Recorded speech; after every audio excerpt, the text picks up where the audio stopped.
Në njëri artë një hoqë i ka në hoqë, marrova për fukarallëkut, sys për muna me qelë.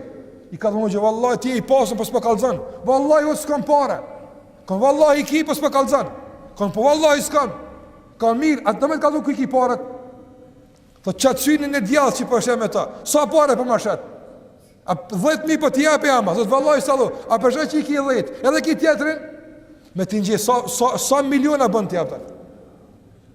Një pasën i shmu, një nërë si puneke, që ta është një drejtori i fabrike, 500.000 euro ka pagu vllazni, operacion, një nërë një mundësu, pak me livrit komën, apëtën. Ti asë se mërvesh bele, livrit s'lirë, apëtën. 500.000 euro i kishtë të mrena, veç të një nërë, apëtën. Andaj, a du të mua në ku? Alhamdulillah, na ka ndërru Allah Gjelle Gjelalu hu, apëtën. Andaj, pisheneve të dashni se Allah në dënë, është mos mua në ku. Pa mi thonë, alhamdulillah, alhamdulillah. Ma gjithë tjertë mi mësu me thonë, alhamdulillah, apëtën. Qështu përjetohet dashnia ndaj Allahut xhallahu ala, dhe qështu njëri e din se Allahu xhallahu ala po e don atë. E pse thash kjo temë është temë jetësore, është projekt i jetës tonë. Çefi jon më i madh është Allahu më na dashur.